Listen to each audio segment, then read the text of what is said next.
This is now exploding across all of the domain of services, from dog walkers to on-demand physicians. It's the first new economic system to enter onto the world stage since capitalism and socialism in the 19th century. Is it going to go away? Is it going to get bigger and transform, or even spell the end of capitalism? An externalization of risk onto this population, so that instead of just flexibility and independence, we're also getting extreme disruption. Many people don't even care that it's the sharing economy anymore. They just think it's a better way to do things. We've been talking about the sharing economy for over a decade, and even in the face of regulatory backlash, it shows few signs of slowing down. Alternative forms of employment, characteristic of the gig economy, have become so mainstream, few of us think twice about hopping into a stranger's car or even inhabiting someone else's home, thanks to the mobile apps that connect us.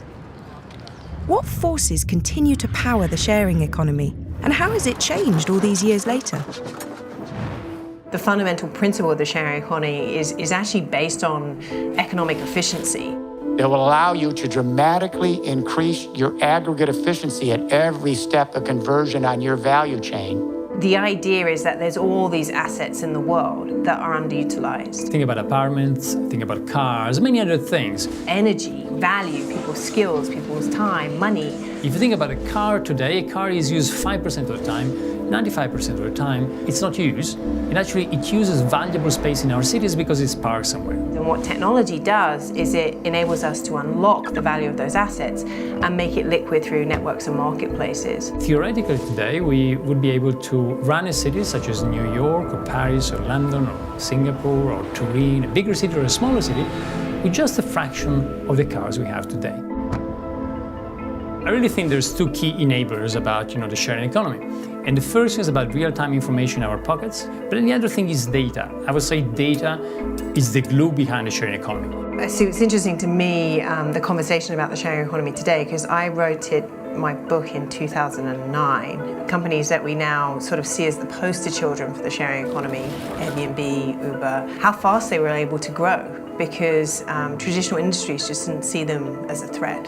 I think one of the things that is different is, have they become too big?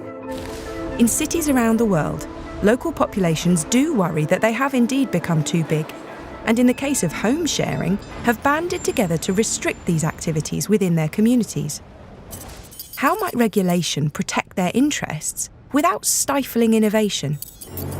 You know what's interesting is, I don't think one country's got the regulatory approach to this right. And like it always happens when you got new technologies, then we need a little bit of time in order to adjust to them, to create new policies. You see best practices in different parts of the world. It doesn't make sense that if you need to get a car, you need to look at 10 or 20 different apps.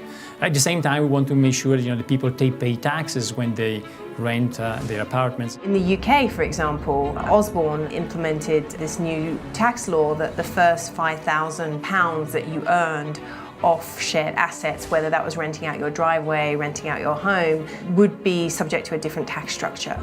And this was really interesting because it actually created an incentive for people to declare what they were earning off these platforms. It depends on what firms do, it depends on what NGOs do, it depends on what policy do, but it is a critical requirement that we build systems that reincorporate the social into the economic. The important thing is that still we have a very powerful force in order to make our cities more sustainable and more social.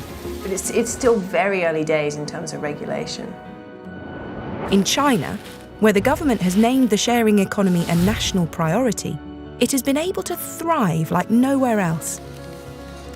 Although some experts warn a correction is on the horizon, in 2016 the Chinese sharing economy reportedly accounted for over $500 billion in transactions. Platforms that have been difficult to crack in other parts of the world, peer-to-peer rental of goods is booming in China. It's partly because there's real problems to solve. To me, China is the biggest potential market for the sharing economy in the world, bigger than the United States for sure. You move through that early adoption phase pretty quickly in China, and then it's a hockey stick growth that we just don't see in other parts of the world. You can share a basketball for 15 cents an hour. Need to charge your phone? There's a power bank share for that. And then came the shared beds, which many called napping pods. I think also in China there is a different relationship between individual ownership and shared access to things. People wanting the benefit of products and services versus needing to own them outright has really gained traction. This more flexible notion of ownership can be observed more widely and certainly beyond Asia. What does this shift in thinking mean for individual ownership? It's not the end of individual ownership. There's many categories of assets where people will not share them because there is not the incentive or there is too much friction to sharing them. Don't get too excited when people tell you you'll be able to have a new app that will allow you to share umbrellas or a drill. You know, there's some things where it doesn't make sense. As much, even if you use it very little, some objects in your home, it still makes sense to own it because, you know, their cost is not that much. So goods that you use on a daily basis. There's also many goods where there is still an immense stigma attached to sharing, so clothes for many people. But for other more substantial pieces of urban infrastructure, there we can really make a dent. I think what we're seeing is a shift in attitudes towards what ownership really means and the relationship between ownership and identity. So the concept of sharing economy is not new. We've seen it around for a few years now, but what is happening is that, you know, little by little is moving into new dimensions. So my parents' generation, what they owned, you know, the car they drove around in, the brands that they wore was one of the fundamental expressions of their identity and their status. So that becomes another way to show our values and to show status. So I prefer the term sort of digital social identity versus digital footprint. And that's where I think people are trying to reconcile what is their true self. So if you look at the future, we might have a future where we'll be able to be conspicuous, but without physical consumption.